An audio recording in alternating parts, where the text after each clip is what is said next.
Hola, ¿qué tal? Muy buenas tardes. Sean bienvenidos a este curso de Introducción a la Constitución Política de la Ciudad de México en su sesión número 4. Hoy tenemos el grato gusto de contar con la presencia de la licenciada Andrea Odette Pérez, quien me voy a permitir leer una breve semblanza de su trayectoria y experiencia académica y en el trabajo legislativo. Es una excelente ponente porque ha estado muy cerca de los trabajos en torno a la Constitución de la Ciudad de México, entonces es una autoridad en la materia para que nos platique un poco acerca de cuál fue todo el proceso y el contenido, sobre todo, de la Carta de Derechos, ¿no? La licenciada Andrea Odette Pérez es licenciada en Derecho por la Facultad de Estudios Superiores Acatlán de la Universidad Nacional Autónoma de México. Sus líneas de investigación se encuentran en el Derecho Constitucional, los Derechos Humanos y la Democracia. Ha participado en la elaboración de proyectos de reforma constitucional en materia de derechos humanos, política exterior de Estado, medios de comunicación y voto de mexicanos en el extranjero. Fue asesora de la Veeduría Internacional de Justicia en la República de Ecuador por la comisión del doctor Porfirio Muñoz Ledo. Asesoró los trabajos del grupo redactor del proyecto de Constitución Política de la Ciudad de México y en la Asamblea Constituyente de la Ciudad de México fue parte de la Secretaría Técnica de la Comisión de la Carta de Derechos, asesora del Grupo Parlamentario Constitucionalista y de la Conferencia de Armonización. Actualmente, la licenciada Andrea Odette Pérez trabaja en la Unidad para la Reforma Política de la Ciudad de México y forma parte del equipo de Porfirio Muñoz Ledo para la defensa de la Constitución de la Ciudad de México ante la Suprema Corte de Justicia de la Nación. Pues bienvenida y demos inicio a esta sesión número 4. Muchas gracias por la presentación. Yo les voy a hablar el día de hoy de la primera parte de la Constitución, de los artículos del 1 al 5, que abarcan dos títulos de la Constitución. El primero, que es el de principios rectores, y la primera parte de la Carta de Derechos. Como verán, la Carta de Derechos es muy amplia y van a tener varias sesiones en donde van a abordar ese tema. Por eso solamente vamos a hablar de una pequeña parte. Pero antes quiero mencionar un poco la visión general que tiene la Constitución. A lo mejor ya lo vieron en las sesiones pasadas, sobre todo con el licenciado Muñoz Ledo. Creo que él iba a hablar sobre la sistemática, pero de todos modos quiero mencionarlo para encauzar lo que les voy a comentar en esta clase.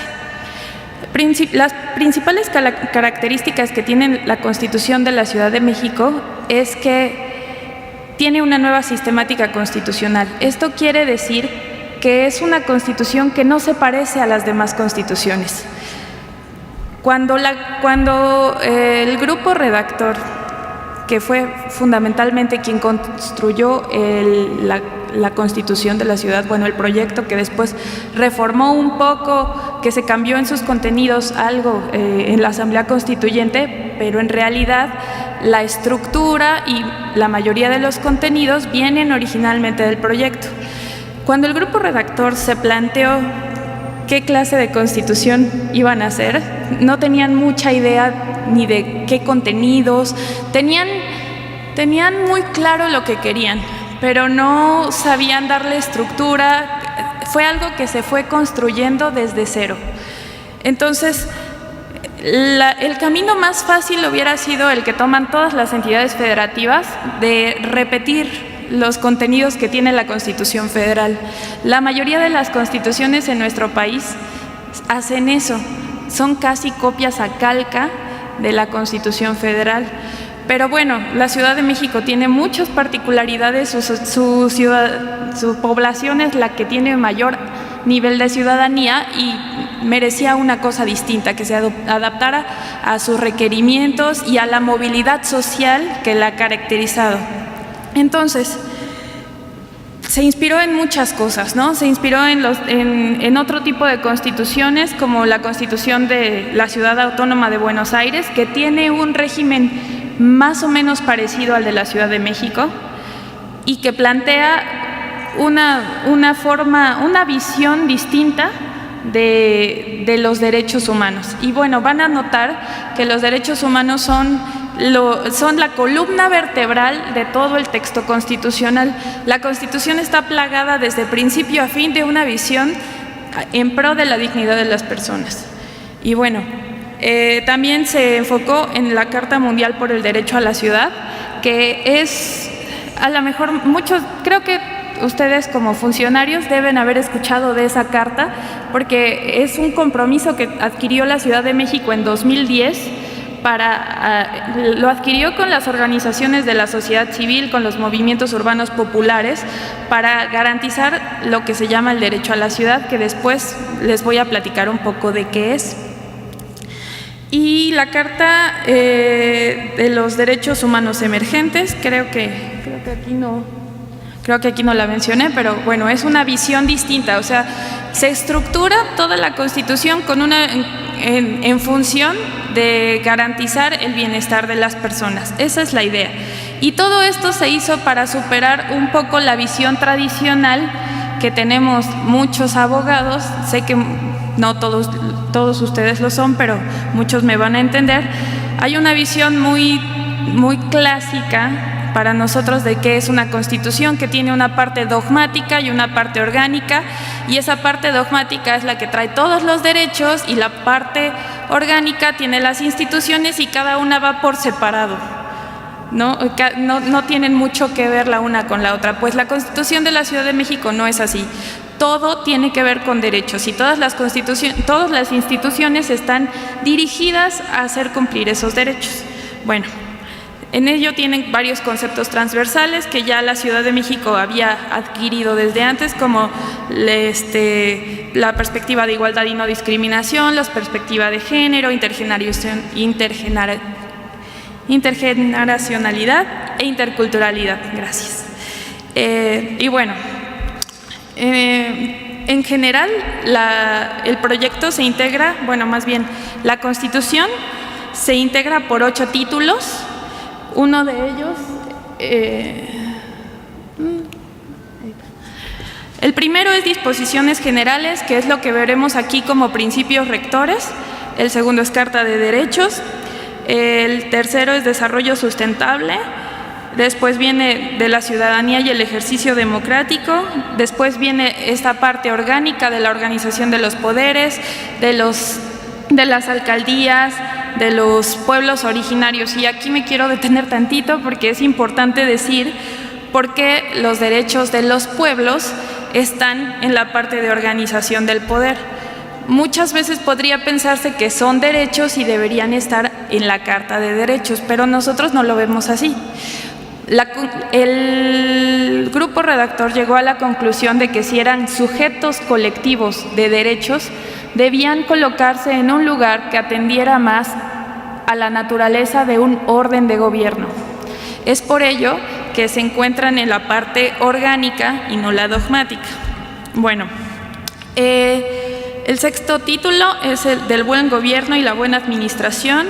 El séptimo es el carácter de la capital de los Estados Unidos mexicanos.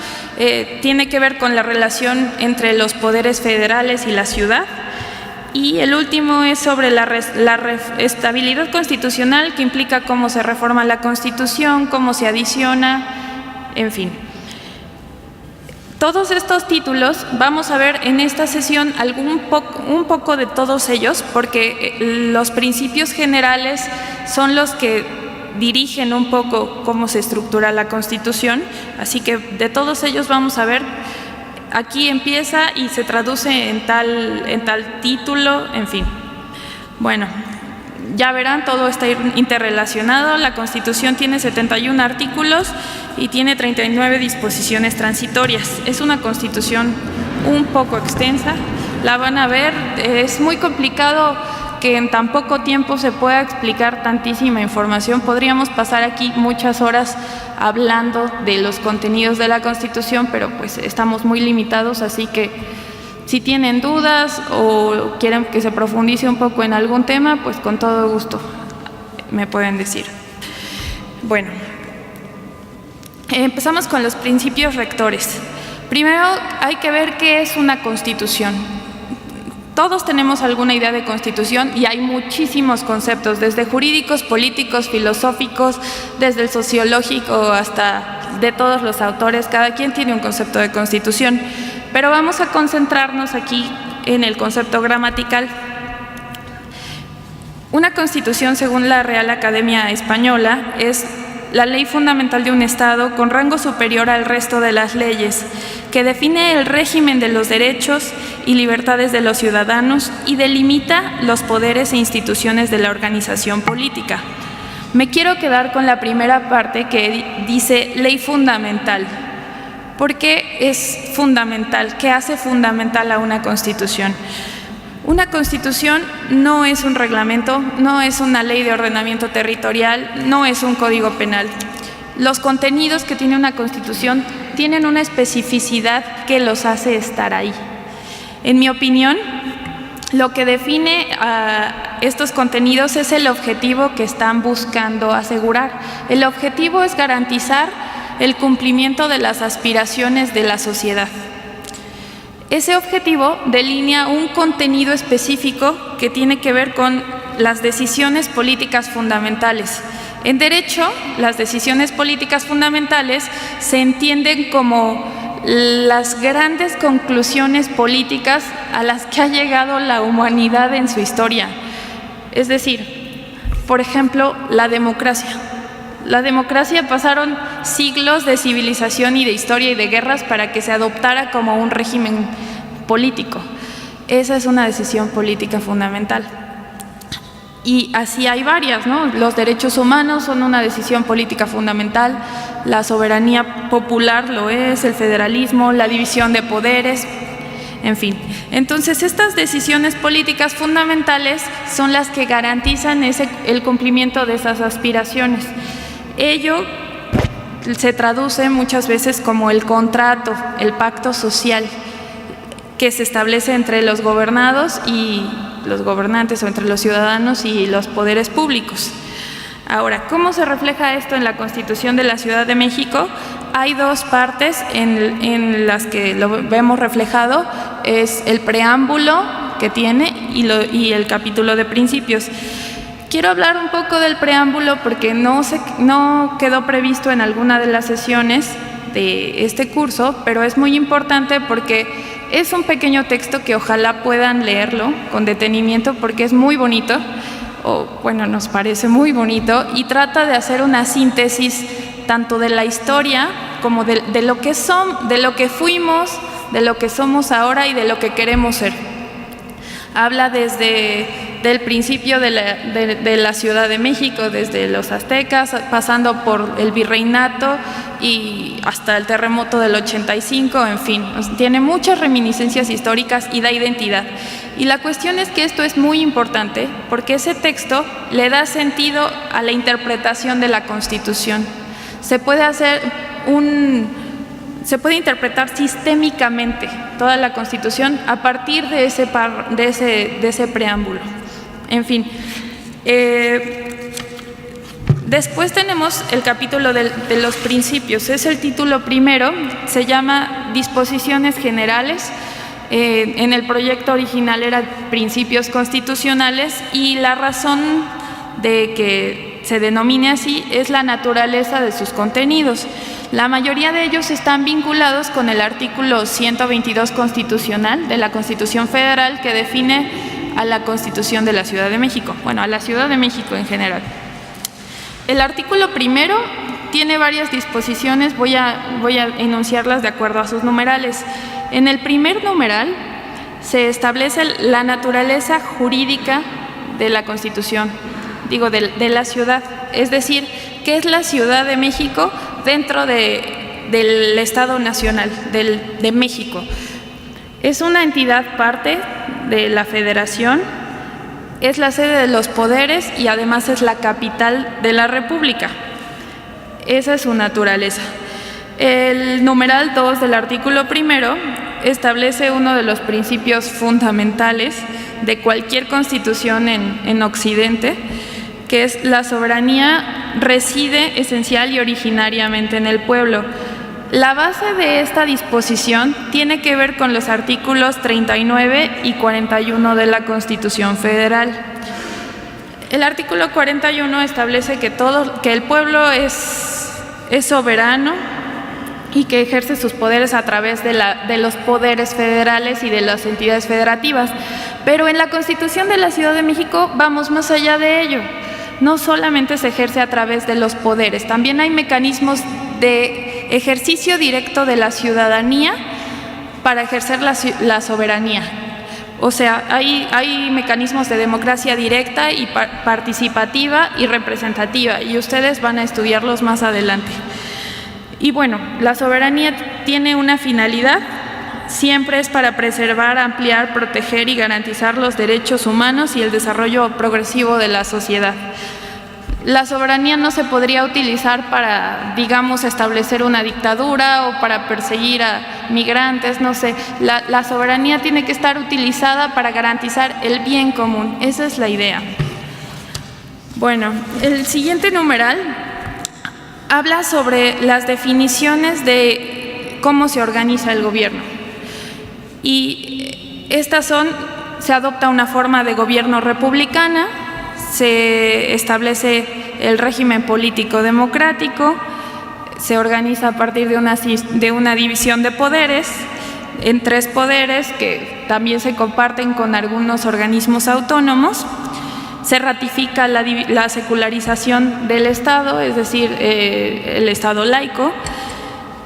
Se establece un sistema de partidos que se intenta democratizar, ya lo verán más adelante, y se establecen esquemas de participación ciudadana. Este artículo, este numeral se ve reflejado en el título 5 de la ciudadanía y el ejercicio democrático y en el de la distribución del poder. Ahora, el numeral 4 del artículo 1 ratifica un principio que está contenido en el artículo 122 de la Constitución Federal, que es la autonomía de la ciudad. Esto es muy importante y me voy a detener un momento aquí porque la Constitución de la Ciudad de México está siendo impugnada en este momento. Ustedes deben tenerlo muy claro. Y muchos de estos conceptos que impugnan la Constitución están relacionados con que la Federación no ha aceptado que la ciudad ya puede tener una Constitución. No le ha querido reconocer la mayoría de edad, digamos, a la Constitución. Entonces, el argumento principal es que la ciudad tiene un estatus jurídico distinto al de las entidades federativas. Es decir, al de los estados. Los estados de la federación son soberanos y la ciudad solamente es autónoma. Pero esto es simplemente una falacia, es una confusión, porque lo que es soberano no son los poderes, sino el pueblo. El artículo 41 de la Constitución establece que el pueblo es soberano y que ejerce sus poderes tanto a través de los poderes federales como de los estados y de la Ciudad de México. Entonces, se puede entender que tanto el pueblo de las entidades federativas es soberano como el de la Ciudad de México. Así que constitucionalmente tampoco se reflejan muchas acotaciones a este régimen de autonomía y nos permite establecer muchas disposiciones en la Constitución que no tendrían por qué ser declaradas inconstitucionales. Ojalá que después se pueda ir analizando un poco de qué se tratan estas impugnaciones. Por ejemplo, toda la Carta de Derechos está impugnada con el pretexto de que la ciudad no es soberana, ¿no? Entonces, este artículo es muy importante por eso. El numeral 5 establece algo que en derecho se llama facultades residuales. El ámbito de acción de las entidades federativas está clasificado en tres partes. La primera es como las facultades expresas que tienen las entidades, o sea, lo que dice expresamente la Constitución Federal que pueden hacer. Por ejemplo, establecer su Constitución, establecer sus leyes generales, establecer el régimen de sus municipios, hacer sus programas presupuestales, en fin. Esas facultades están expresamente concedidas a los estados, y hay otras que se llaman residuales, que son las cosas, todas las cosas que uno pueda imaginar, que no están expresadas en la Constitución ni para los poderes federales ni para las entidades federativas, pero se entiende que si no están expresados para los poderes federales, las entidades los pueden ejercer. O sea, por ejemplo, si la Constitución no dice nada respecto a establecer un tribunal constitucional en los estados, con la mano en la cintura las entidades federativas podrían hacerlo porque no está prohibido. En el ámbito de la ciudad, todo lo que está permitido, todo lo que no se prohíbe. En fin. Esto es muy importante también por las impugnaciones, porque tendrían que verse sobre el filtro de si no hay una prohibición expresa en la Constitución, libremente la entidad podría ejercerlo. Bueno, los numerales 6 y 7 de la Constitución tienen algunos valores de la actuación de los poderes de la ciudad, como esto de la sociedad científica, la educación integral e inclusiva, la investigación científica, la innovación tecnológica y el saber, están dirigidos al desarrollo de la ciudad. Por eso estos principios van a tener se van a derivar en un artículo, en el título tercero, que se llama del desarrollo sustentable. El siguiente numeral sería el 8 del artículo primero, que define el territorio de la Ciudad de México, que no ha cambiado desde el siglo XIX. Y bueno, pasaría al artículo 2, que define la identidad cultural de la Ciudad de México. Este artículo tiene como objetivo abrazar como la riqueza del pasado de la ciudad, tanto en sus pueblos y habitantes de barrios originarios como en el extranjero. Se reconoce que la Ciudad de México ha sido enriquecida por la migración tanto del interior de la República como del extranjero, y se reconoce que ha dado asilo y refugio a las personas que han sido desplazadas de sus países por razones como persecuciones, dictaduras, en fin. Este es un reconocimiento muy importante para la ciudad. El siguiente artículo, el siguiente numeral habla de los principios rectores de la Constitución, y se habla primero de la dignidad humana. La dignidad humana en esta Constitución está entendida como el fundamento de los derechos humanos, y los derechos humanos son la finalidad de toda la Constitución. Por ello es muy importante ratificar el hecho de que, si ustedes ven en la historia del derecho que se hablara de la dignidad humana en una Constitución, era inconcebible, porque hay una tendencia a hablar de una manera secular sobre las constituciones, y la dignidad humana es algo inmaterial, es algo que se relaciona más con una noción religiosa. En fin, también se habla de los principios que definen a la Ciudad de México, como los derechos humanos, el Estado democrático y social, el diálogo social. Muchos de estos valores son los que caracterizan las agendas políticas y sociales contemporáneas del mundo occidental.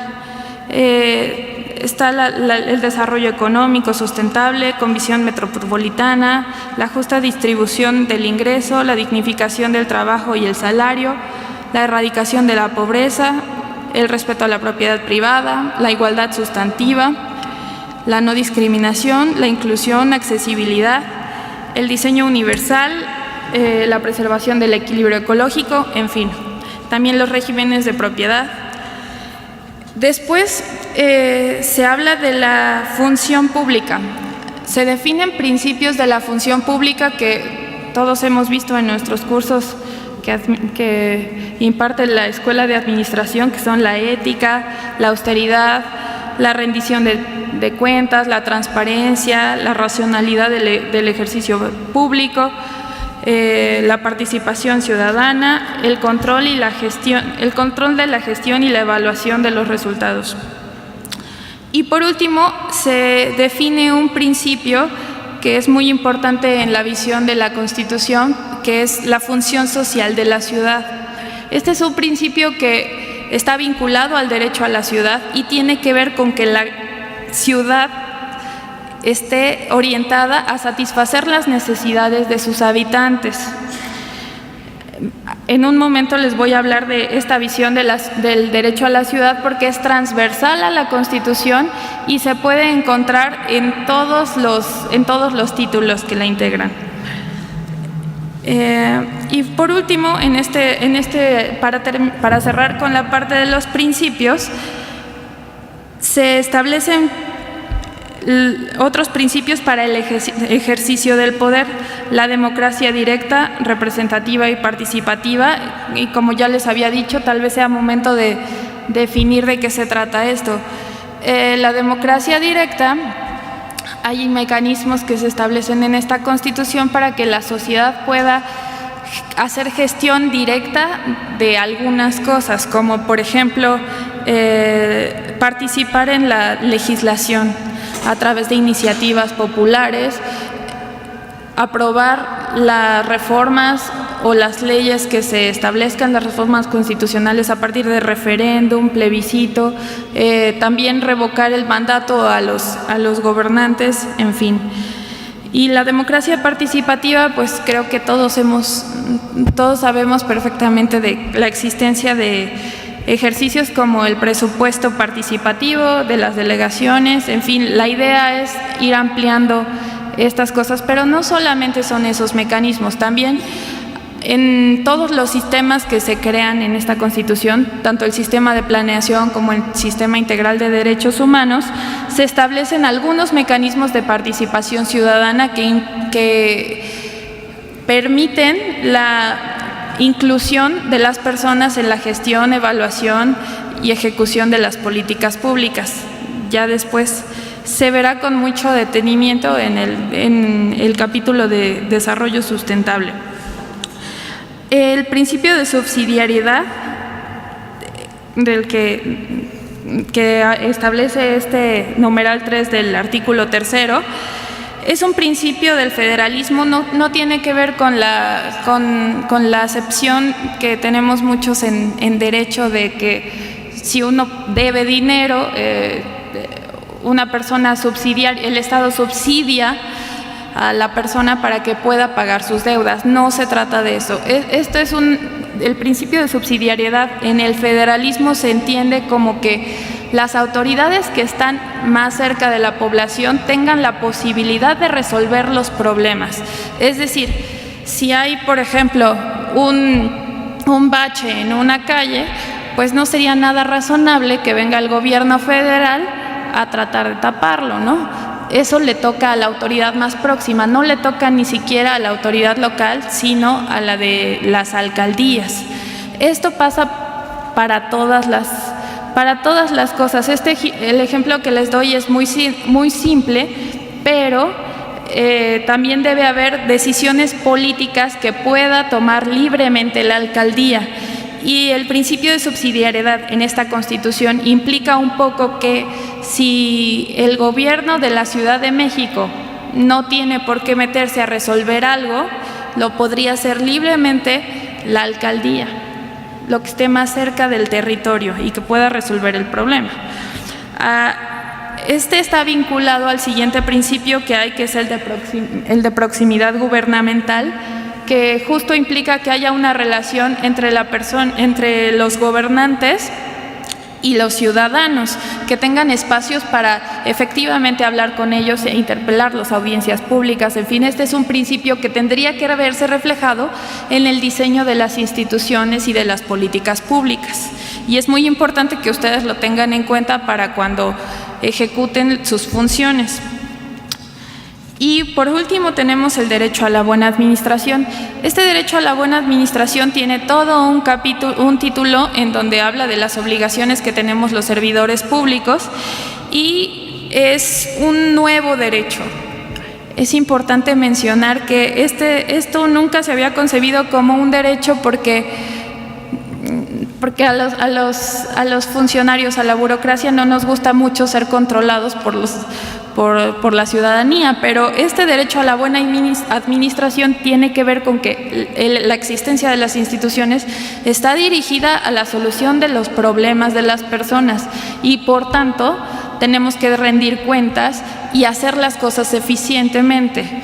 Y implica que haya procesos eficientes para que las personas puedan exigir el cumplimiento de sus derechos, exigir la prestación de servicios y que nosotros rindamos cuentas ante ellos. En fin, este es un principio transversal en toda la Constitución. También lo van a encontrar en todas partes. Y bueno, eso sería por la parte del título de los principios.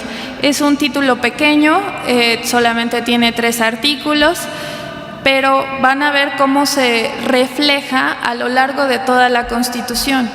Establece estas decisiones políticas fundamentales y luego se va traduciendo en los dispositivos constitucionales. Ahora pasaríamos al título segundo,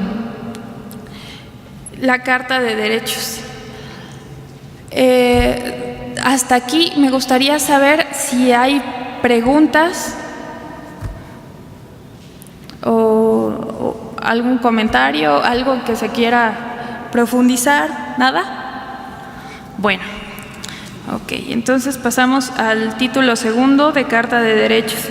La Carta de Derechos es el núcleo de la Constitución y, como ya lo había dicho, es como su columna vertebral porque se extiende por todos los apartados de la Constitución.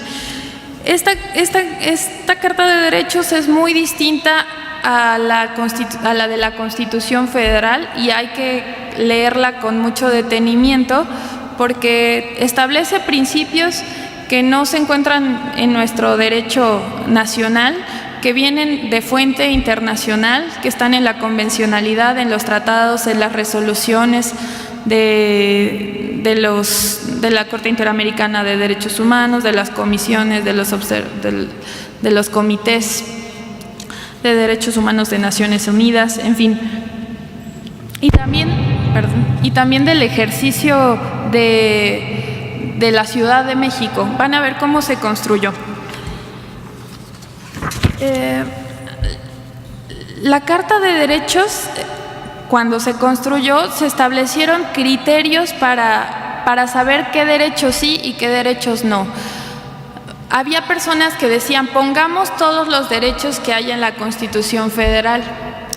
Y había otras que decían, no vamos a poner todo lo que hay en la Constitución Federal porque ya está ahí, ¿no? Y esa es la visión de los abogados, siempre es, no repitas las cosas, ¿no? Entonces, había verdaderos enconos dentro del grupo de trabajo, del grupo redactor, por estas posiciones. Unas se llamaban minimalistas y otras maximalistas, y pues era muy complicado. Había las personas que venían de las organizaciones de la sociedad civil tendían a pedir que estuviera reconocido todo, o sea, los 400 derechos que existen a nivel internacional en todos los tratados, esos querían que se repitieran en la Constitución. Y era muy complicado, porque del otro lado teníamos abogados constitucionalistas como Pedro Salazar que decían, jamás, no, eso no le sirve a la gente. La Constitución tiene que ser muy concreta, tiene que tener definiciones muy generales y no meternos en detalles, para eso están las leyes.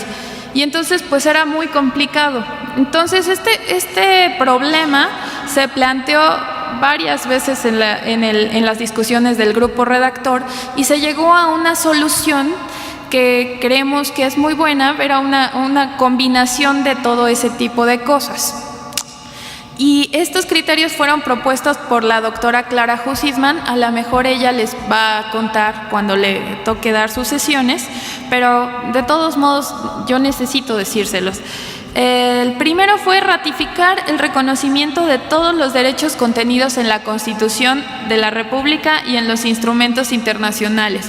Es decir, mencionar desde el principio de la Carta de Derechos que las personas gozan de los derechos que están tanto en la Constitución como en los tratados internacionales, como en las resoluciones internacionales, en fin. Todo ello constituye un bloque de constitucionalidad. Después les voy a hablar un poco más de esto. El segundo criterio fue destacar y precisar algunos derechos que, si bien ya están en la Constitución Federal y en los tratados, son de particular relevancia para la ciudad. Es decir, los problemas, el derecho al agua es muy importante en esta ciudad, el derecho a la vivienda, y no mencionarlos en una Constitución pues iba a tener un verdadero problema, ¿no? Sobre todo porque también había algunas personas que decían, a mí no me mandes a ver. Juan Villoro, uno de los miembros del grupo redactor, dijo, ¿cómo le vamos a pedir a los ciudadanos que estén consultando Constitución Federal, Constitución local, leyes y todos los tratados para saber qué derechos tienen? Eso no es razonable. Y pues uno como abogado a veces no piensa en eso, ¿no? Y es cierto, ¿por qué tendrías que estar buscando en uno y otro instrumento qué derecho tienes? Y bueno, esa fue la idea, destacar algunos derechos que eran particularmente importantes para la ciudad. El tercer criterio fue constitucionalizar avances alcanzados en la Ciudad de México, o sea, los matrimonios entre las personas del mismo sexo, la interrupción legal del embarazo, las pensiones de vejez, las pensiones de educación, de jóvenes. Todos estos derechos por los que ha peleado la sociedad en la Ciudad de México no podían quedarse fuera de la Constitución como si fueran meras dádivas de la administración en turno, tenían que estar constitucionalizadas. Y eso fue lo que se hizo. Y se intentó ir un poco más allá, no en todo se pudo, como en el tema de la renta básica, no se pudo. Y incluir nuevos derechos. Muchos de ellos sí quedaron, como los derechos de las familias, que implica una concepción distinta del concepto de familia, que no es solamente la familia monogámica nuclear, es una familia que puede ser de distintas formas. Los derechos de las personas trabajadoras no asalariadas, que finalmente quedó muy acotado respecto del proyecto original. Había una idea muy buena de darles derechos de pensiones, de seguridad social a las personas trabajadoras no asalariadas, pero hubo una campaña como de que había reconocimiento a derechos de ambulantes, y cuando no es así, ¿no? Muchos abogados somos no asalariados, muchos médicos, todos vamos a terminar necesitando un esquema de protección al trabajo no asalariado. El derecho a la ciudad, como ya les dije, es uno de esos nuevos derechos que atraviesa la Constitución. El derecho al espacio público, el derecho a la democracia, que normalmente se le ve solo como un régimen político, pero también el grupo redactor consideró que la democracia es un derecho. El derecho a la buena administración, que ya les había comentado, el derecho a la memoria, el derecho al cuidado, que lo van a ver muy sesudamente con la doctora Clara Hussitman, y es una de las grandes innovaciones. Hay algunos derechos de los que estoy mencionando aquí que, si se cumplieran solo ese derecho, implicaría una revolución total del entendimiento de la vida de la ciudad, como el derecho al cuidado, ¿no? Que implica que todas las personas tengamos la posibilidad de reconocer que necesitamos cosas tan básicas como cariño o cuidado cuando estamos enfermos, y eso no implica solamente una buena intención. Hay métodos para garantizar eso, se pueden establecer sistemas sociales para garantizarlo. En fin, este es un derecho muy importante que van a conocer aquí. La protección a los animales, una de las peticiones más intensas, tanto en el proceso de proyecto de redacción de Constitución como en la Asamblea Constituyente, hubo un movimiento muy intenso por constitucionalizar los derechos de los animales, quedaron como protección a los animales, pero ahí están reconocidos en su dignidad. Y bueno, los derechos culturales. Los derechos culturales son, normalmente se entendían de una forma distinta a la que la Constitución de la Ciudad de México los plantea. Lo van a ver, antes se pensaba en los derechos culturales como la alta cultura, el arte, en fin, y los derechos culturales implican una visión mucho más social de qué es la cultura. La cultura se construye desde abajo, a partir de lo que nosotros somos. En fin. Bueno, ese fue el cuarto criterio, incluir nuevos derechos. El quinto criterio fue el de reconocer derechos y medidas de nivelación dirigidos a la reducción de brechas de desigualdad a los grupos de personas que se consideren de atención prioritaria. Esta Constitución, como ninguna otra, ha desglosado los derechos de las personas que necesitan un trato diferenciado para vivir en condiciones de igualdad.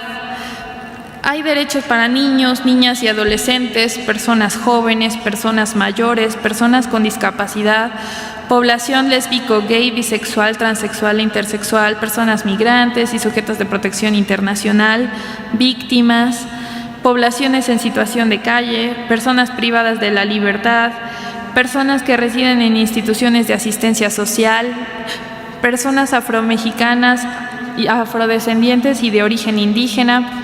En fin, estos son como los criterios que tomó el grupo redactor para hacer la Carta de Derechos. Y bueno, esta Carta de Derechos tiene una sistemática distinta a la de cualquier Carta de Derechos porque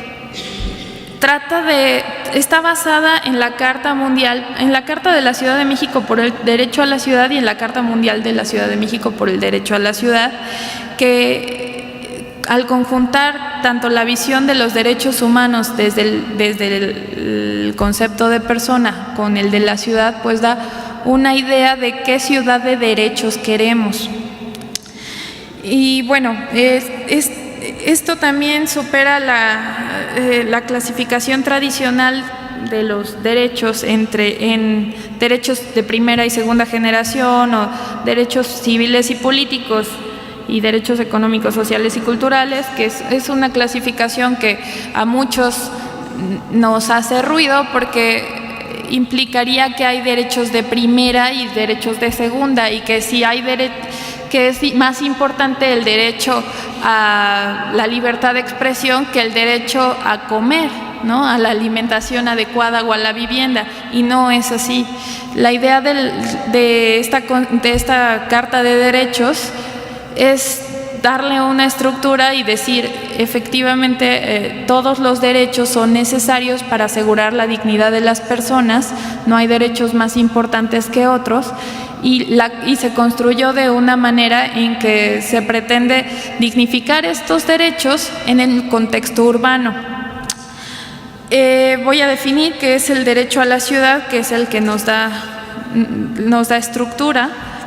El derecho a la ciudad es el usufructo equitativo de las ciudades dentro de los principios de sustentabilidad y justicia social. Se entiende como un derecho colectivo de los habitantes de las ciudades, en especial de los grupos empobrecidos, vulnerables y desfavorecidos, que les confiere la legitimidad de acción y de organización basado en sus usos y costumbres con el objetivo de alcanzar el pleno ejercicio de una vida adecuada. El objetivo de este derecho es favorecer el cumplimiento de los derechos en un contexto urbano y consolidar a las ciudades como los espacios en donde todas las personas encuentren oportunidades para ejercer plenamente sus derechos. Y esos derechos van desde los que tienen que ver con la autodeterminación de la persona, como el derecho a la identidad, hasta el derecho a una vivienda adecuada. Pasa por todos ellos, incluso con una concepción de la democracia. Asumir al derecho a la ciudad como la estructura de la Carta de Derechos implicó asumir los conceptos que definen la Carta de la Ciudad de México por el derecho a la ciudad como los ejes, como los capítulos de la Carta de Derechos. Entonces, los artículos de la Constitución todos tienen una denominación y los de la Carta de Derechos se llaman ciudad de libertades, ciudad democrática, ciudad educadora, ciudad solidaria, ciudad productiva, ciudad incluyente, ciudad habitable, ciudad segura y ciudad garantista. Puse ciudad garantista hasta el final porque nos parece que este debería ser el orden lógico en que apareciera. Después de enunciar todos los derechos, al último decir cómo se garantiza el cumplimiento de los derechos nos parecería lógico, pero en este caso vamos a verlos al principio porque la Asamblea Constituyente tomó la decisión de que las garantías eran tan importantes que debían ir al principio de la Constitución, y por eso con ellos prácticamente empieza. Ahora, vamos a ver las características de la Carta de Derechos. Tiene perspectivas transversales, las que ya he dicho, igualdad y no discriminación. Igualdad y no discriminación son varias cosas. Implica igualdad entre las personas por su cultura, por su definición misma, por sus personas, pues por sus preferencias, en fin. Y entonces este principio de igualdad y no discriminación implica tomar acciones para favorecer la inclusión de personas con discapacidad, personas mayores, todos los grupos de atención prioritaria. La perspectiva de género, pues creo que no es necesario explicarla porque ya nos han dado muchos cursos anteriormente de ello. La intergeneracionalidad implica que las políticas públicas, todas las acciones de gobierno estén orientadas para que sean accesibles tanto para las personas de todas las edades, tanto niños hasta adolescentes, adultos, personas mayores, de todas las edades. Y la interculturalidad, que implica el diálogo, no solamente es que haya tolerancia entre las etnias o entre las nacionalidades que componen la población de la Ciudad de México, sino también favorecer el intercambio entre estas formas de cultura, ¿no? Y no solamente son las etnias y las nacionalidades, también son las personas, las tribus urbanas, los grupos urbanos. Sigo el siguiente. Ahora voy a irme ya con el texto de la Carta de Derechos. Empezamos con los principios de interpretación y aplicación de los derechos humanos. Estos principios, algunos de ellos vienen de la Constitución Federal. Empezamos primero reconociendo los derechos que están en la Constitución Federal, lo que llamamos el bloque de constitucionalidad, la Constitución Federal, los tratados internacionales, los derechos que haya en la propia Constitución de la Ciudad de México, en las leyes locales, en los reglamentos, cualquier derecho que encuentres en una disposición aplicable es muy importante y es válido en la Ciudad de México. Y se ratifica un principio que ha definido la Suprema Corte como los derechos humanos son el parámetro de regularidad constitucional. ¿Qué quiere decir esto? Que a partir de la reforma de derechos humanos del 2011, antes de ella, los derechos humanos no existían en la Constitución ni en el orden jurídico mexicano.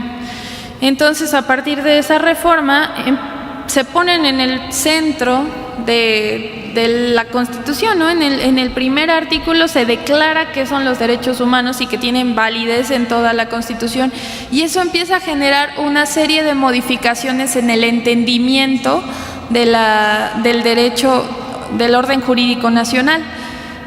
Y la Corte lo definió como un parámetro, los derechos humanos como un parámetro de regularidad constitucional, porque todas las disposiciones que haya en el orden jurídico mexicano deben verse a la luz de los derechos humanos, no podrían ser excluyentes, deben entenderse sistemáticamente con los derechos humanos, incluso si son disposiciones reglamentarias o la que sea, deberían verse con una visión de derechos humanos, no utilizar el derecho para restringir a las personas, la libertad de las personas, sino siempre para favorecer su libertad. Y bueno, no es solamente ese principio se traduce también en el principio pro persona, en fin. Otro de los principios que establece este artículo es el ejercicio a título individual o colectivo de los derechos humanos. Se reconoce que todos tienen una dimensión social y son de responsabilidad común. Antes teníamos, estos son productos de la evolución del derecho. Anteriormente el derecho se entendía solamente como ejercido de manera individual. Esta concepción de los derechos civiles y políticos, como el derecho a la privacidad, el derecho a la libertad, que implica tu libertad de expresión o la libertad de tránsito, todos ellos estaban entendidos de una manera individual, pero con el transcurso del tiempo se ha ido modificando esta idea para darles una dimensión colectiva a todos los derechos y reconocerle derechos tanto a los movimientos sociales como a las familias, como a los pueblos. Entonces esto es muy importante y que se entienda que todos los derechos, absolutamente todos, pueden ser ejercidos de las dos formas, no solamente algunos son individuales y otros son colectivos, todos se pueden entender de esta forma y exigir de esa forma. Después vienen las obligaciones de las autoridades de la Ciudad de México, estamos obligadas a promover, respetar, proteger y garantizar los derechos humanos, como lo establece el artículo 1 de la Constitución Federal. Después están un principio de los derechos económicos, sociales y culturales, que es: las autoridades adoptarán medidas para la disponibilidad, accesibilidad, diseño universal, aceptabilidad, adaptabilidad y calidad de los bienes y servicios e infraestructura públicos. Es decir, estas condiciones que dije de disponibilidad, accesibilidad, diseño universal y adaptabilidad y calidad de los bienes y servicios, pues así deberían brindarse todos los servicios, ¿no? Disponibilidad quiere decir que, por ejemplo, el derecho al agua, la disponibilidad implica que se cumplan con ciertos estándares que ya se han definido internacionalmente. Disponibilidad implica que tengas cerca el acceso al agua, que lo puedas tener en tu casa, y también significa que puedas tener una cantidad suficiente para vivir con dignidad. El principio de accesibilidad implica que todas las personas podamos acceder en condiciones de igualdad a ese derecho, por ejemplo, el derecho al agua. Es decir, que esté cerca, pero que también sea igualmente se pueda satisfacer tanto por personas con discapacidad como por personas de diferentes etnias, que vivan en distintos lugares, en fin. El diseño universal tiene que ver exactamente con las personas con discapacidad, para que todos puedan, o incluso no personas con discapacidad, sino personas zurdas, por ejemplo, que muchas veces no pueden acceder a los servicios porque las cosas están construidas de una forma que solo favorece a los diestros. La aceptabilidad y la adaptabilidad pues tienen que ver con la calidad de los servicios. O sea, por ejemplo, el derecho al agua tiene que ser en condiciones de salubridad, potabilidad, en fin. Y bueno, para esto deberían las medidas que deben tomar las autoridades, pues tienen que ver ser legislativas, administrativas, judiciales y económicas, que implican la erogación de recursos, en fin. Otra de las obligaciones que tienen las autoridades es la de reparación de violaciones de derechos humanos. Bueno, en caso de violaciones a derechos humanos, no solamente hay obligaciones de las autoridades antes de las violaciones de derechos humanos, sino sobre todo después de que ocurren las violaciones a derechos humanos, y tiene que ver con prevenirlas, investigarlas, sancionarlas y repararlas. Y por último, a ver, es que creo que está esto aquí.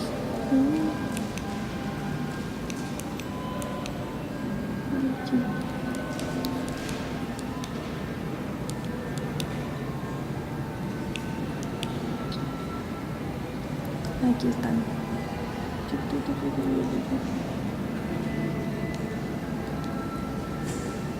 Aquí. Bueno, aquí esto es lo que estoy describiendo. Finalmente hay la disposición última de este artículo cuarto, tiene que ver con el control difuso de convencionalidad y constitucionalidad.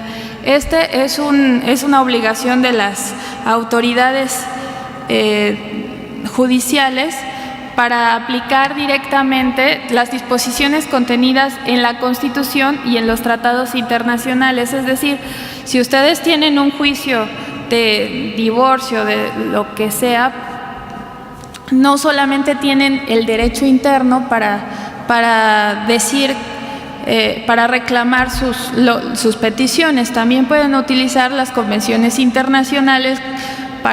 Por ejemplo, las mujeres tendrían derecho a pedir que se respete lo que establece la convención, la CEDAW, la Comisión para Eliminar la Discriminación en contra de las Mujeres, o la Convención de los Derechos del Niño, en fin.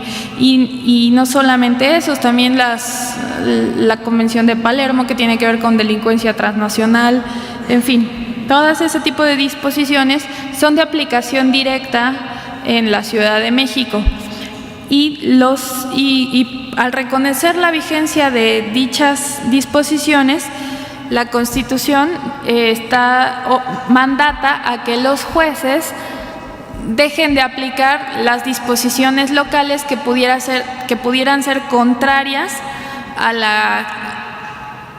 a las disposiciones contenidas en los tratados internacionales.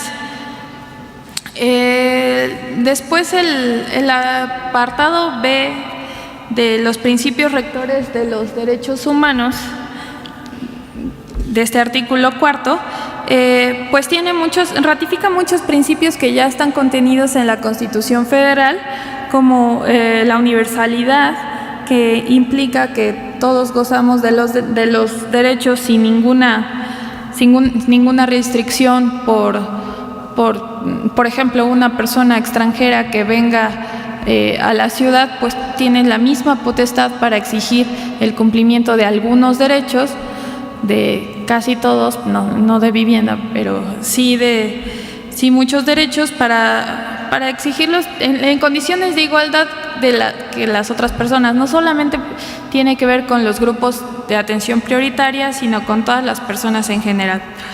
La interdependencia de los derechos, que también está definida en el artículo primero de la Constitución, que tiene que ver con algo que yo ya les comentaba, de que los derechos no pueden entenderse individualmente, no pueden entenderse por separado. El derecho a la libertad de expresión no es más importante que el derecho al agua. Todos tienen que ver, todos están relacionados, y muchas veces si se daña un derecho, implica vulneraciones a todos los demás derechos. Por ejemplo, si alguien no tiene el derecho a la vivienda, pues tampoco va a tener acceso al derecho a la privacidad o a la salud, o en fin, es una violación. La violación de un derecho implica violación a muchos derechos. La indivisibilidad está relacionada con lo mismo. La complementariedad, esto es muy importante para el caso de la Ciudad de México, porque en esta Constitución no están descritos todos los derechos que hay. El principio de complementariedad entre las normas implica que puedas exigir los derechos que están tanto en la Constitución Nacional como en la Federal. No son independientes unos de otros, se complementan, no niegan el uno a los demás, son más bien perfectibles cuando se complementan. El principio de integralidad, que tiene que ver con una visión sistémica de los derechos humanos de la que he estado hablando. La progresividad y no regresividad, que están muy relacionados tanto con el reconocimiento de los avances que se han alcanzado, ni un paso atrás en el reconocimiento de los derechos, y tampoco se permite que haya disminuciones presupuestales para el cumplimiento de ellos. En fin, después tenemos las características de los derechos humanos, que son inalienables, imprescriptibles, irrenunciables, irrevocables y exigibles. Son características simples. Inalienables implica que no se pueden ceder los derechos. Imprescriptibles es que no se pierden con el tiempo. Irrenunciables implica que ni aunque uno firmara un contrato en donde diga renuncio a mi libertad o algo así, perdería ese derecho. Pero la característica más importante es la exigibilidad, y tiene que ver mucho con la Carta de Derechos, porque esta Carta de Derechos se distingue porque trata de resolver el tema de la exigibilidad. Usualmente los derechos se habían consagrado en las declaraciones internacionales, en los documentos fundacionales, como grandes preceptos y como conquistas muy bellas, pero había un gran déficit en el cumplimiento de ellos. ¿Qué importa que el artículo 4 diga que todos tenemos derecho a la salud si no podemos acceder efectivamente a un tratamiento médico? Esta Constitución tiene mecanismos para hacer exigibles esos derechos. Por eso es un principio la exigibilidad de los derechos humanos. También está el principio pro persona, que ya lo había definido como esta forma de interpretar los derechos de la manera más favorable para las personas. Por último, en el numeral, en este numeral 4 del apartado B del artículo 4, se habla de las perspectivas transversales, ya de una manera más específica: la perspectiva de género, la no discriminación, la inclusión, que implica muchas cosas. El principio de inclusión tiene que ver fundamentalmente con las personas de los grupos vulnerables, de los grupos de atención prioritaria, en que normalmente han sido objeto de segregación de la sociedad. El principio de inclusión implica que haya medidas para que las personas, por ejemplo, con discapacidad, puedan acceder a una vida integrada con la sociedad, o sea, derechos de participación, en fin. La accesibilidad, que también está dirigida, es un derecho para todas las personas en que podamos movernos libremente, que podamos acceder a los servicios públicos, en fin. El interés superior de las niñas, niños y adolescentes, el diseño universal, que ya había hablado de él, interculturalidad, perspectiva etaria y la sustentabilidad. También todas las acciones de gobierno tienen que cumplir con ciertos requisitos de sustentabilidad.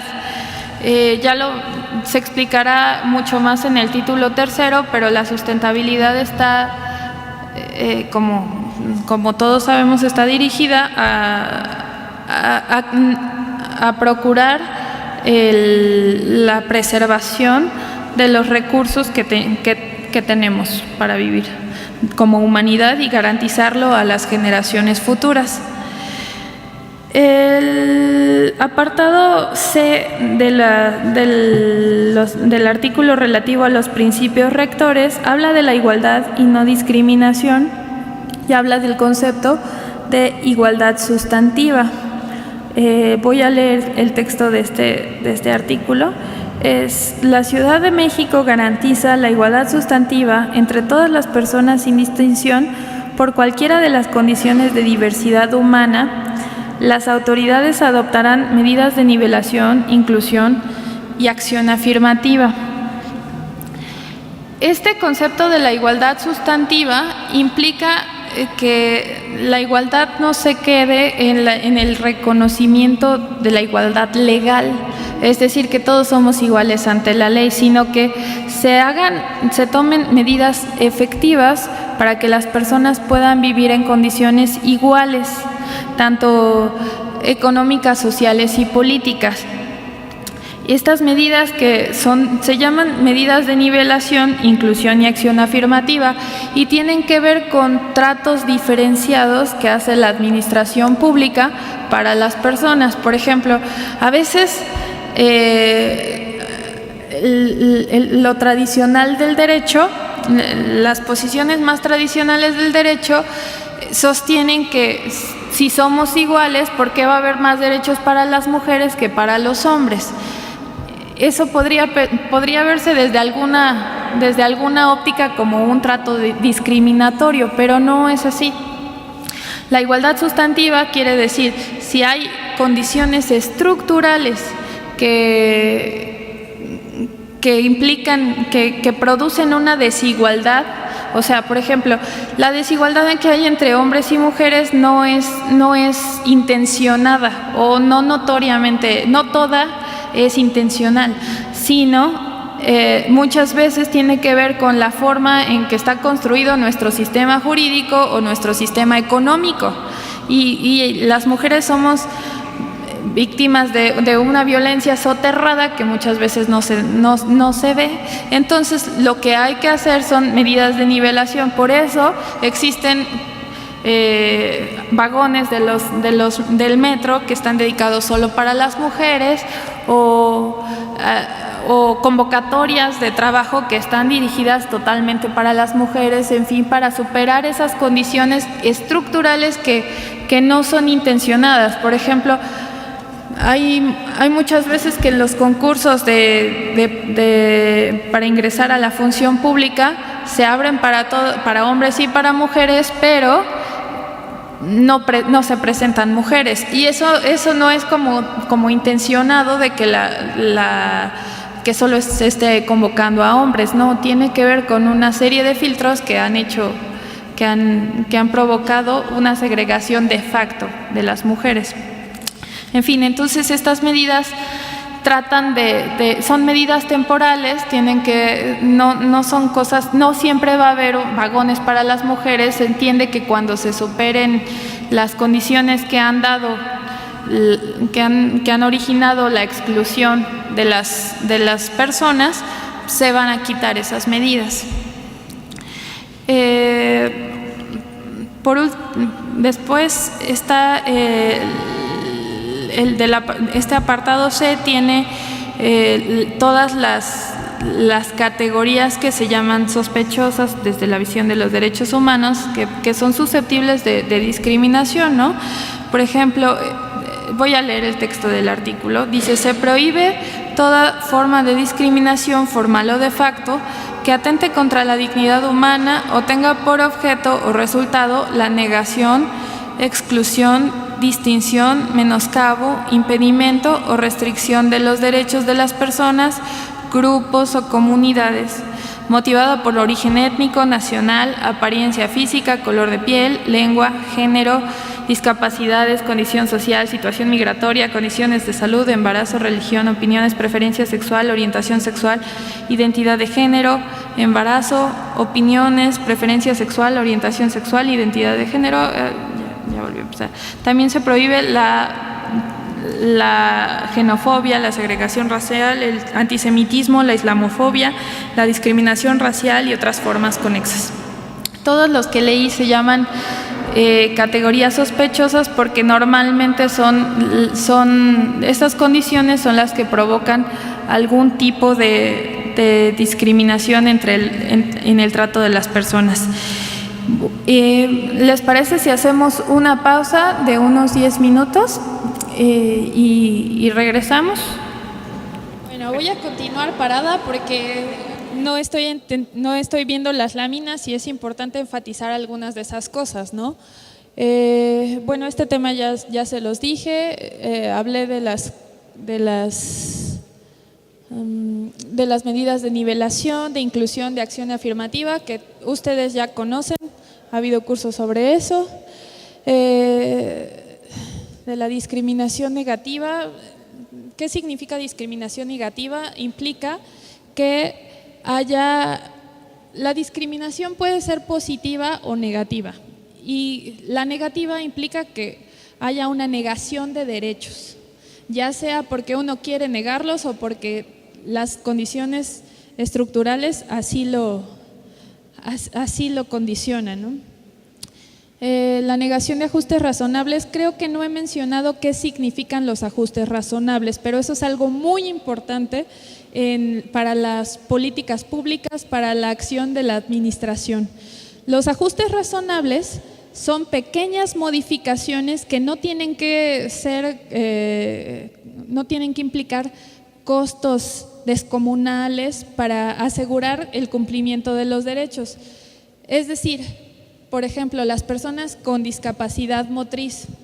Una persona con discapacidad motriz sufre muchas vulneraciones a sus derechos, por ejemplo, de salud, de educación, y no tiene que ver con que no se les permita acceder a esos servicios, sino que, por ejemplo, no hay rampas en las escuelas para que puedan entrar, o en los hospitales, y entonces se ven negados de facto para acceder a esas cosas. Entonces, los ajustes razonables lo que nos permiten es que se pongan rampas que no tienen que implicar costos descomunales para hacer posible que se acceda a esos servicios. No implica que se construya un elevador o una escuela específica, rehacer todo un edificio para que una persona con discapacidad motriz pueda acceder a él, sino poner rampas o hacer alguna cosa, ¿no? Como lo que se hace en el metro.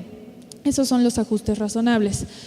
Y existen en todo tipo de materias. El ejemplo que estoy dando es para la discapacidad motriz, pero los hay para todo tipo de cosas, ¿sí?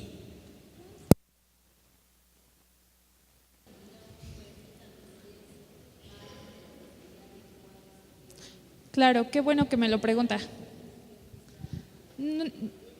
Ese término no dice en la Constitución. Discriminación positiva es como se ha teorizado, pero normalmente el término correcto sería trato diferenciado.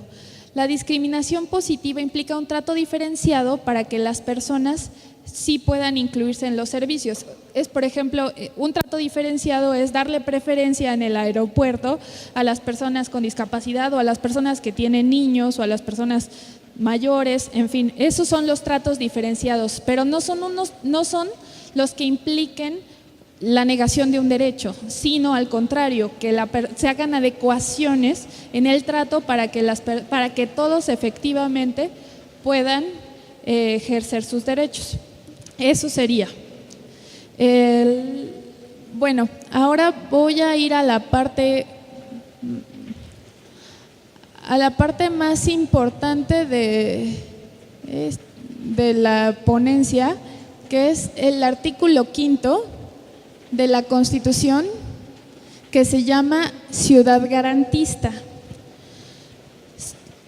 El tema de la ciudad garantista implica la adopción de medidas, tanto legislativas, administrativas, judiciales y económicas, para que se cumplan todos los derechos. O sea, está muy bonito que tengamos una Constitución que dice que todos tenemos derecho a una vida digna, pero ¿cómo efectivamente vamos a ejercer ese derecho, no? Por ejemplo, es muy complicado que la gente sepa a quién acudir si no es una persona trabajadora para hacer efectivo su derecho a la vivienda. Lo que implica las medidas de exigibilidad y justiciabilidad es que las instituciones públicas efectivamente hagan los marcos normativos para que se puedan hacer cumplir estos derechos. Por ejemplo, debería haber una ley en materia de vivienda, y no solamente esa ley también tiene que estar acompañada con políticas públicas para llevarse a cabo, para que efectivamente haya programas de provisión de vivienda a las personas, y medidas judiciales también para que el Poder Judicial se involucre en la protección de ese derecho. Por ejemplo, si alguien acude a un juez a decirle: es que no tengo derecho a la vivienda, me está negando mi derecho a la vivienda, el juez también tiene que estar en el entendido de que él tiene la responsabilidad de hacer algo para que efectivamente se pueda cumplir el derecho a la vivienda, y así con todos los derechos. Y finalmente las medidas económicas, pues no solamente es lo que hagan así, sino destinar presupuestos en serio, y ahorita vamos a ver cómo se traducen esas cosas. Hay un principio del derecho internacional que se llama progresividad, del que ya he hablado, y que está vinculado a los recursos. Es decir, por ejemplo, si el presupuesto del gobierno implica tanto porcentaje para el tema de educación, ese porcentaje no puede reducirse en el siguiente año, porque ese principio de progresividad impide que se tome una decisión de reducirlo, y si se reduce, estarían violando el principio y podría ser objeto de juicios o de lo que sea.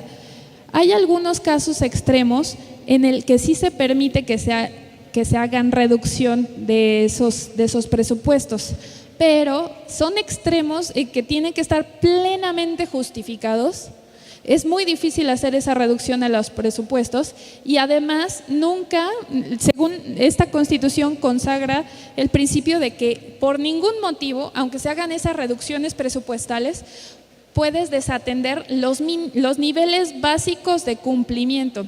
Estos niveles básicos de cumplimiento están establecidos en las observaciones generales de los comités de Naciones Unidas, por ejemplo, el Comité de Derechos Económicos, Sociales y Culturales, que ha establecido a partir de observaciones generales que, por ejemplo, una vivienda no puede tener una cantidad de metros cuadrados menor a 70 metros cuadrados, ¿no? Por ejemplo, entonces, estos niveles mínimos de cumplimiento deben estar siempre garantizados, aunque haya reducciones presupuestales.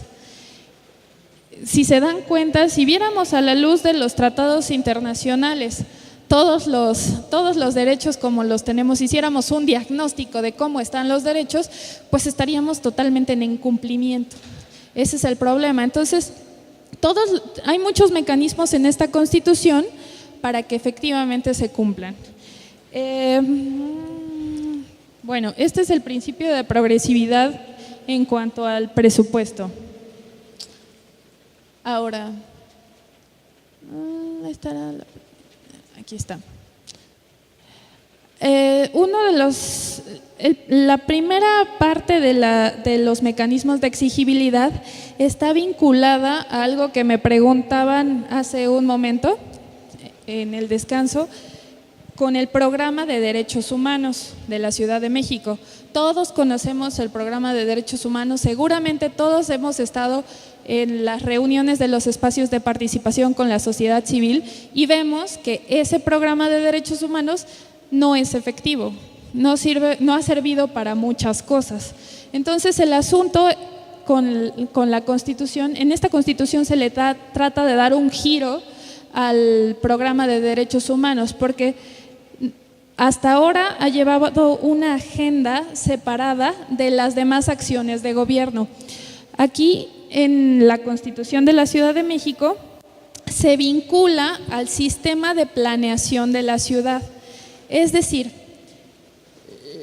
el Programa de Derechos Humanos no va a ser solamente de la Secretaría de Gobierno, que establece por su lado las líneas de acción y los diagnósticos y todo eso. No, esto va a tener que estar en coordinación con un sistema de planeación.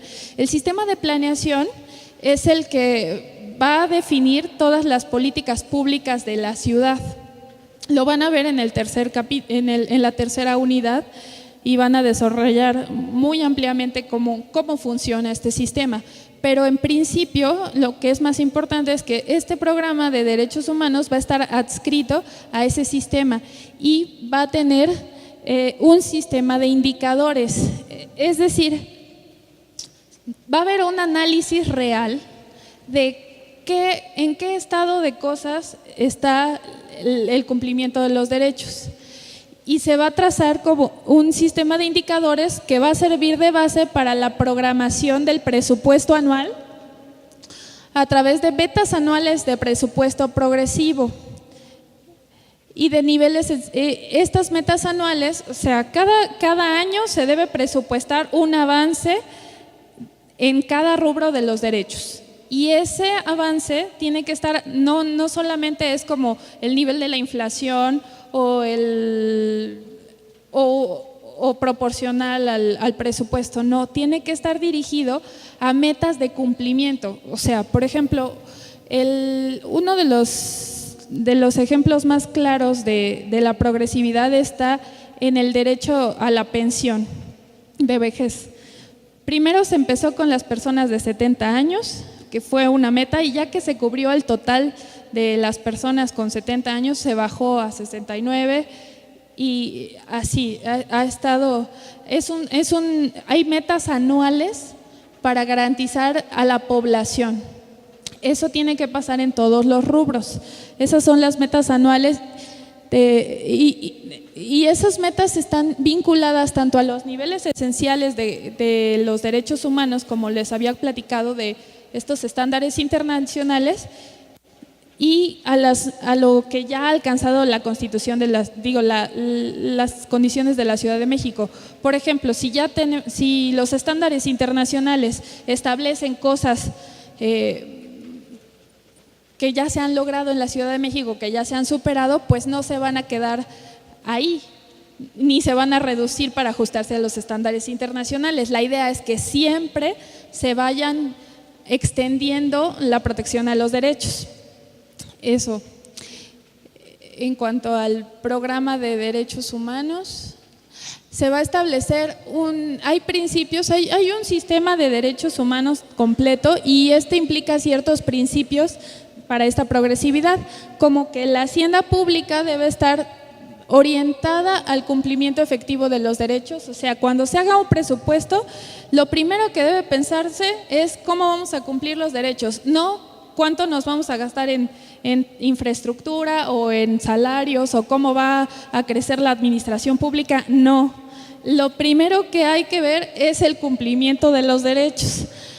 Este principio del que les hablaba, aún en contextos de limitaciones graves de recursos, se optará por programas específicos que permitan salvaguardar los niveles esenciales de los derechos. Es lo que les había dicho, ¿no? Sí se puede reducir el presupuesto, pero en condiciones muy específicas que permitan justificar plenamente la reducción, y jamás se puede permitir que vulneren los derechos, ¿no?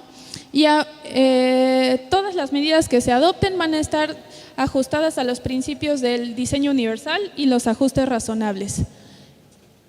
Ahora, el sistema integral de derechos humanos es esto que les hablaba de la transformación del programa de derechos humanos y sus mecanismos de seguimiento. En vez de pertenecer solamente a la Secretaría de Gobierno, pues tiene que estar vinculado al Instituto de Planeación de la Ciudad, y seguirá siendo una instancia de coordinación entre la sociedad a través de un comité coordinador. Es decir, lo que ya ha ocurrido, que en los espacios de participación están involucrados los sectores, tanto las instituciones como la academia y las organizaciones de la sociedad civil.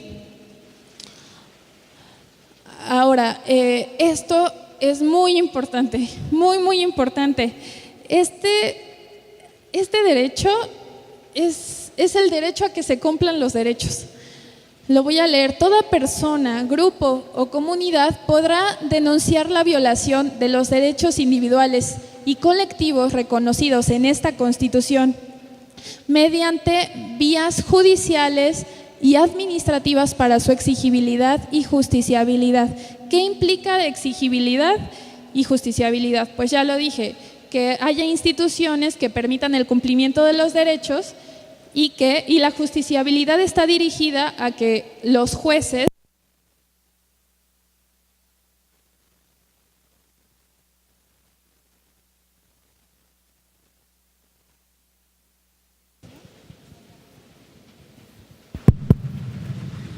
Gracias. La justiciabilidad implica que los jueces adopten resoluciones que permitan el cumplimiento inmediato de los derechos. Y eso es a través de dos mecanismos que establece esta Constitución, que se llaman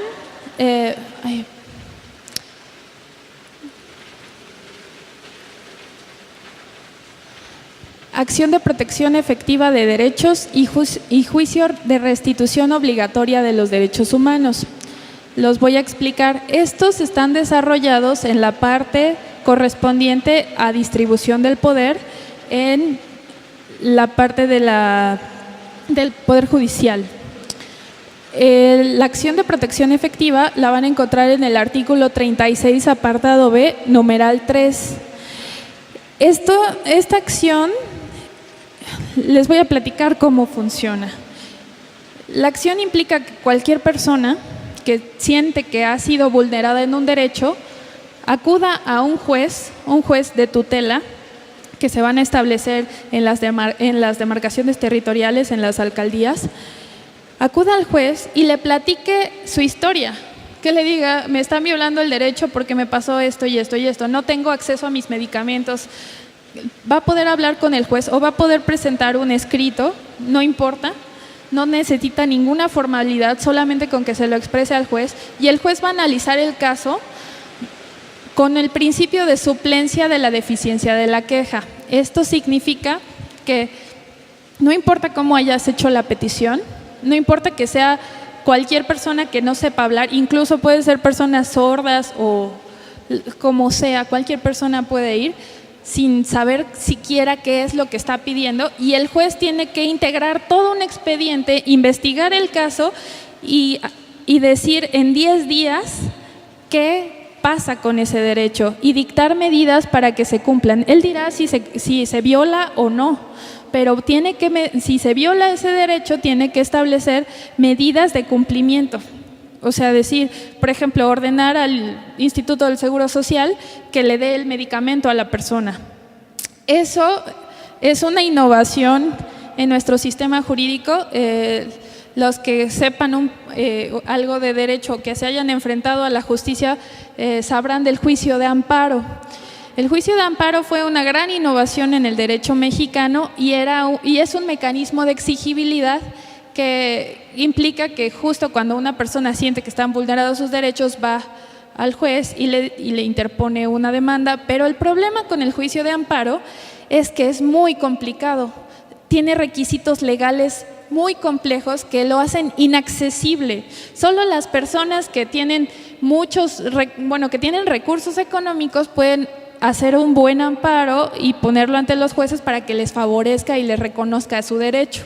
Por eso el juicio de amparo está lejos de ser un mecanismo efectivo para el cumplimiento de los derechos. Esta acción de protección efectiva de derechos no es así. Esta no implica la erogación de ningún costo, no tiene ninguna formalidad, por eso es mucho más efectiva. Está basada en el derecho que reconoce la Convención Americana sobre los Derechos Humanos, en su artículo 25, que es el derecho a un recurso sencillo y efectivo para reclamar la violación a los derechos humanos. Y ya ha funcionado, no es algo nuevo, es algo que funciona en muchos lugares del mundo. Por ejemplo, en Colombia hay un mecanismo similar que ha favorecido la exigencia de los derechos humanos por todas las personas y funciona así como se los describí. Una persona va y le cuenta al juez su historia y el juez dicta una sentencia que lo puede favorecer o no, pero normalmente favorecen. Eso es lo magnífico de esa acción de tutela que está en Colombia, que los jueces se han comprometido efectivamente con el cumplimiento de los derechos y han resuelto a favor de las personas.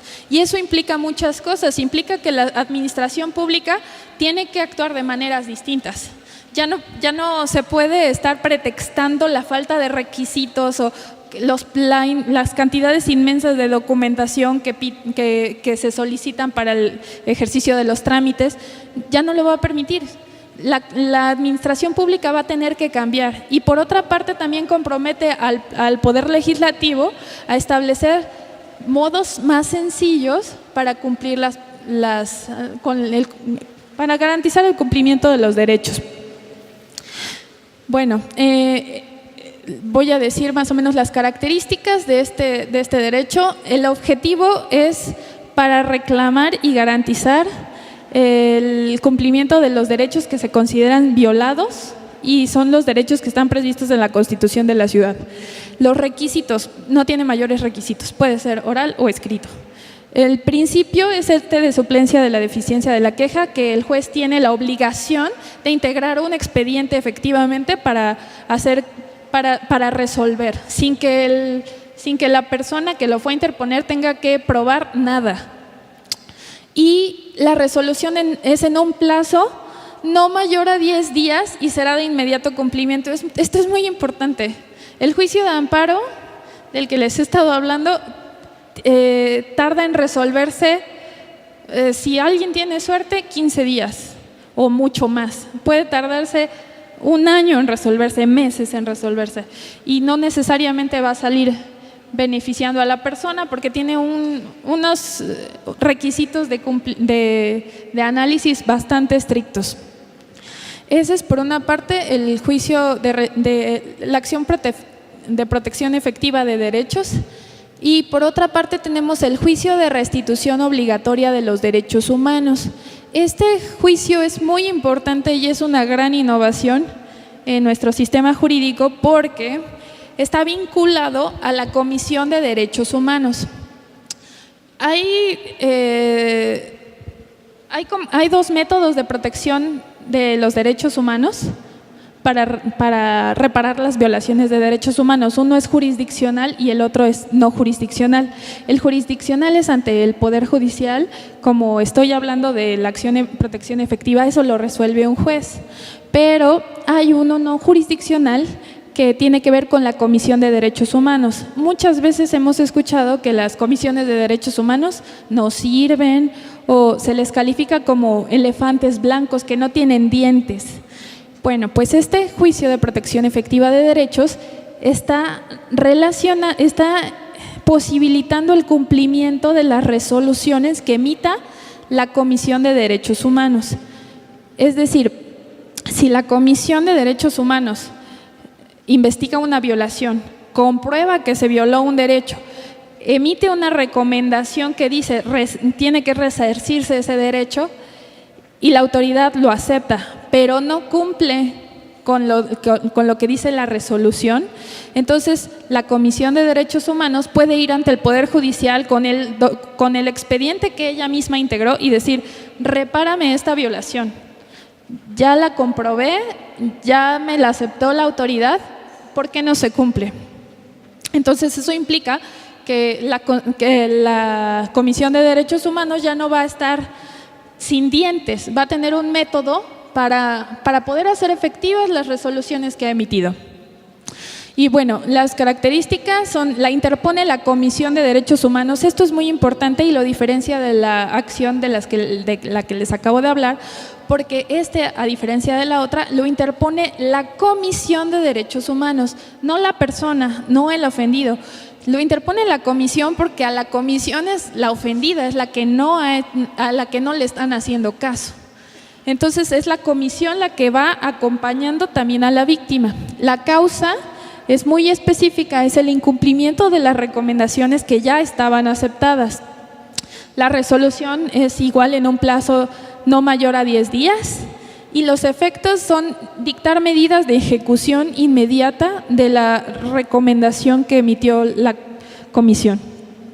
Estos son los dos recursos judiciales de justiciabilidad de los derechos humanos y como ven van a empezar ahí, pero van a escalar porque definitivamente implica la reiteración de resoluciones a favor de las personas que han sido víctimas de violación a derechos, pues tiene que modificarlo todo, la actuación de la administración y la legislación. Bueno, ahora, por último, este artículo 5 del que le estoy hablando, que se llama Ciudad Garantista, tiene el derecho a la reparación integral. Esto es muy importante. La reparación integral implica, es un concepto que se ha perfilado a partir de las resoluciones internacionales y tiene que ver con si a una persona le violan un derecho, no basta con que se haga algo, alguna mínima cosa, no, la reparación tiene que ser integral. Y esto implica que cinco tipos de medidas de restitución, indemnización, rehabilitación, satisfacción y garantías de no repetición. Y voy a decir a qué se refiere cada una. Si a una persona le violan un derecho, la restitución implica que se repare el derecho, aunque hay cosas que materialmente no lo permiten. Por ejemplo, a una persona que ha sido torturada, pues no es posible que se coloquen las cosas en un estado anterior a la tortura. Entonces, la restitución implica que haya un fincamiento de responsabilidad para el servidor público que cometió la violación. O sea, todas las violaciones a derechos humanos entendidas actualmente son cometidas por los funcionarios, por las autoridades.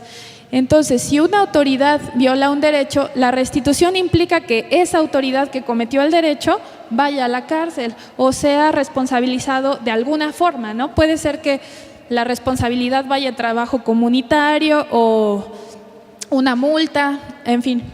Las medidas de indemnización tienen que ver con el costo que implica la violación y eso tiene que ver tanto como, por ejemplo, los servicios médicos hasta la pérdida de bienes o incluso cosas que no se pueden reparar. Por ejemplo, cuando una persona es víctima de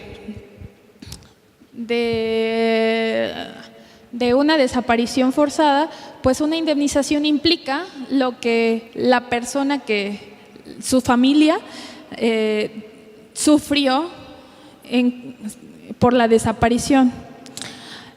Medidas de rehabilitación tienen que ver con, por ejemplo, tratos psicológicos para las personas que han sido víctimas de violaciones. Las medidas de satisfacción tienen que ver con el reconocimiento público de las autoridades, por ejemplo, establecer placas o algo en reconocimiento. Tenemos un problema de inundación. Bueno, afortunadamente voy a poder compartirles esta presentación. Me hubiera gustado poder interactuar un poco más con ustedes, pero creo que ya es tiempo de que nos vayamos. Bueno. Gracias.